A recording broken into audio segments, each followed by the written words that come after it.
Welcome back.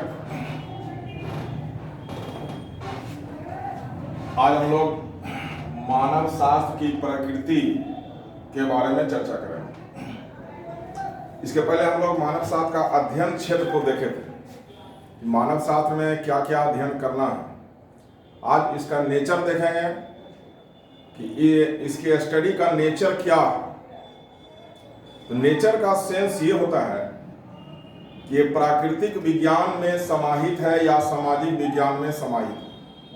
तो विज्ञान के दृष्टि से हम देखेंगे इसको, फिर हम इसको सोशल दृष्टि से देखेंगे कि अध्ययन क्षेत्र हम लोग पिछले क्लास में पढ़ चुके हैं कि अध्ययन क्षेत्र में हम लोग ये देखे थे कि मानव का संपूर्ण अध्ययन जो है मानव शास्त्र है, होलिस्टिक स्टडी ऑफ मैन, जिसमें हम मेनली शारीरिक, सामाजिक, सांस्कृतिक, इसके अलावा राजनीतिक, आर्थिक भी आएगा।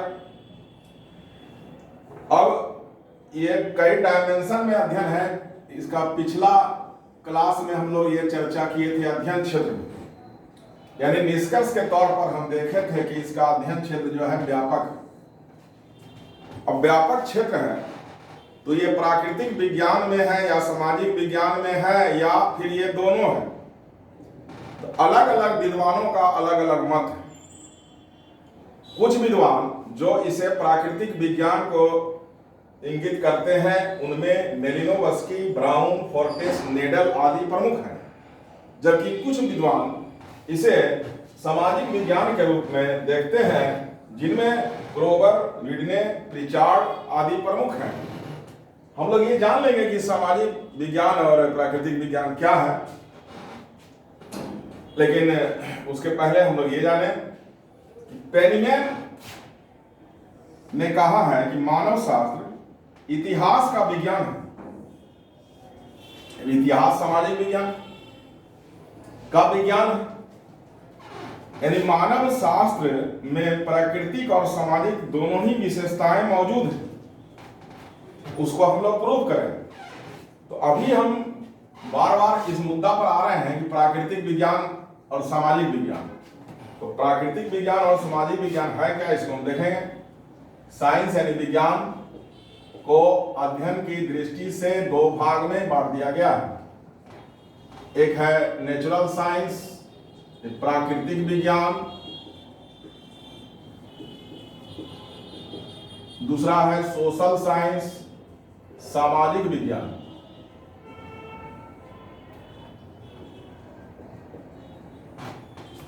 प्राकृतिक विज्ञान में प्रकृति का अध्ययन करते हैं।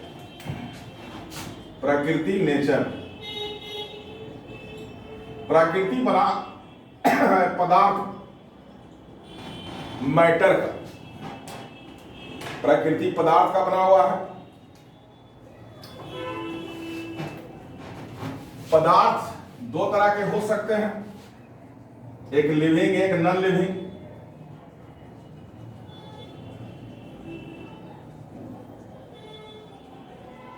जीवित और अजीवित। लिविंग पदार्थ के अध्ययन में जो सब्जेक्ट है biology, life science. Non living में फिजिक्स, केमिस्ट्री, जियोलॉजी इत्यादि। ये प्राकृतिक विज्ञान का विषय वस्तु हुआ।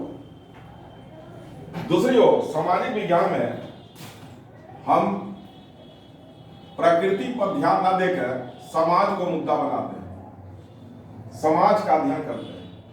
समाज के अध्ययन करने के क्रम में जो विषय आता है sociology, history, pol science, economics इत्यादि। एक तरफ विषय हम कैटेगराइज कर दिए, सामाजिक विज्ञान, एक तरफ प्राकृतिक विज्ञान, प्रकृति का अध्ययन तो प्राकृतिक विज्ञान, समाज का अध्ययन सामाजिक विज्ञान। प्रकृति बना हुआ है पदार्थ का, पूरा ब्रह्मांड जो है पदार्थ है, तो पदार्थ विज्ञान, पदार्थ का स्टडी। अब पदार्थ दो तरह का है, जीवित और अजीवित पदार्थ। जीवित पदार्थ में लाइफ साइंस या बायोलॉजी, जिसमें जीव जंतु का अध्ययन है। सामाजिक विज्ञान में पदार्थ से कोई मतलब नहीं है, सोसाइटी का स्टडी होता है with respect to historical, political, economical. अब हमारे पास विषय आ गया एंथ्रोपोलॉजी। एंथ्रोपोलॉजी को कहाँ रखा जाए, प्राकृतिक में या सामाजिक में, यही मुद्दा हमारा है। तो कुछ विद्वान इसको प्राकृतिक में ज्यादा रखते हैं, कुछ विद्वान इसको जो है सामाजिक में ज्यादा रखते हैं। लेकिन हम देख रहे हैं कि मानव शास्त्र में जब हम मानव का अध्ययन करते हैं तो उसके शरीर का अध्ययन करते हैं, जिससे जीव विज्ञान का सहारा लेना पड़ता है, कई भौतिक सिद्धांत का सहारा लेना पड़ता है, कई केमिकल एनालिसिस करना पड़ता है, जैसे सेरोलॉजिकल टेस्ट या ब्लड टेस्ट। भूगर्भ विज्ञान, जियोलॉजी, जीवाश्मीय अध्ययन में भूगर्भ विज्ञान का महत्व होगा। दूसरी ओर ये समाज का अध्ययन है, ये ऐतिहासिक अध्ययन है, ये राजनीतिक अध्ययन है, ये आर्थिक गतिविधि का अध्ययन है। यानी हम देख रहे हैं कि ये सब्जेक्ट इधर भी ट्रेंड कर रहा है, उधर भी ट्रेंड कर रहा है। मतलब ये बीच में, यानी दोनों के बीच कड़ी है। लेकिन कुछ विद्वान इसको ज्यादा सामाजिक पर जोर दे रहे हैं, कुछ विद्वान इसको प्राकृतिक में ज्यादा जोर दे रहे हैं। लेकिन दोनों के बीच का ये कड़ी है। इसमें कई ऐसे विषय वस्तु हैं जो प्राकृतिक में आते हैं, कई जो है सामाजिक में आते हैं। तो मानव शास्त्र में प्राकृतिक एवं सामाजिक विज्ञान दोनों की विशेषताएं मौजूद हैं। अब एक विद्वान है हावेल ने कहा है कि मानव शास्त्र की सर्वप्रथम विशेषता यह है कि यह प्राकृतिक विज्ञान के रूप में एक साथ सामाजिक तथा शारीरिक दोनों विज्ञान है।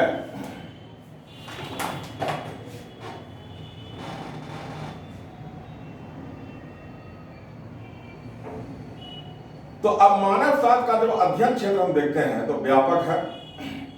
अध्ययन क्षेत्र के व्यापकता को देखते हुए, यानी शारीरिक और सांस्कृतिक दोनों पक्ष को देखते हुए, इसको हम कह सकते हैं कि यह प्राकृतिक विज्ञान और सामाजिक विज्ञान दोनों ही है। यानी ये दोनों के बीच की कड़ी के रूप में कार्य करता है।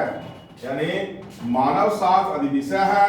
एक तरफ शारीरिक पक्ष का अध्ययन किया जाता है मनुष्य का, जो कंप्लीट प्राकृतिक विज्ञान में आ जाएगा, जिसमें बायोलॉजी, फिजिक्स, केमिस्ट्री।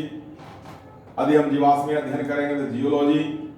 दूसरी ओर मानव शास्त्र का दूसरा पक्ष है सामाजिक सांस्कृतिक मानव विज्ञान में। कुछ ऐसे तथ्य का पता लगाने के लिए हमको प्राकृतिक विज्ञान का सहारा लेना पड़ता है, क्योंकि जो पुराना औजार है या जो भी चीज है उसके बारे में जानकारी बिना प्राकृतिक विज्ञान के सहायता से नहीं हो सकता है। ये जो सामाजिक सांस्कृतिक स्टडी है वो दोनों है, प्राकृतिक विज्ञान भी और सामाजिक विज्ञान भी। यानी इस प्रकार मानव शास्त्र दोनों ओर अपने अध्ययन क्षेत्र को ले जाता है, जिसे इस आरेख के द्वारा समझा दिया गया है। यानी यह सामाजिक भी है और प्राकृतिक भी। यही इसका नेचर, कोई एक स्पेसिफिक नेचर नहीं है। लेकिन अलग अलग विद्वान इसको ज्यादा बल देते हैं। कोई बल देते हैं प्रकृति की ओर ज्यादा, कोई बल देते हैं सामाजिक की ओर ज्यादा। कंप्लीट करना मुश्किल है। प्रश्न जो होगा कि मानव शास्त्र की परिभाषा दें,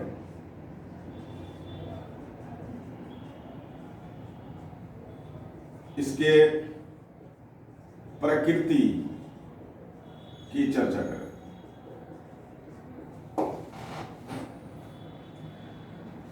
या एक क्वेश्चन और बनेगा कि मानव शास्त्र प्राकृतिक विज्ञान है या सामाजिक विज्ञान?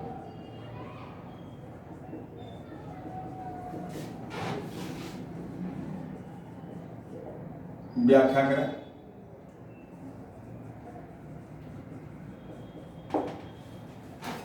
तो हमारा ये प्रश्न बन जाता है। पिछले क्लास में हमने इसके परिभाषा के बारे में चर्चा किया, उसके साथ इसका प्राकृतिक और सामाजिक नेचर को जोड़ देना, कंक्लूजन में देना है। ये दोनों के बीच की कड़ी के रूप में है।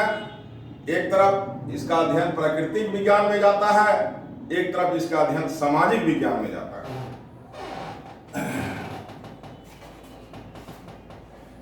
हम लोग मानव शास्त्र पढ़ रहे हैं।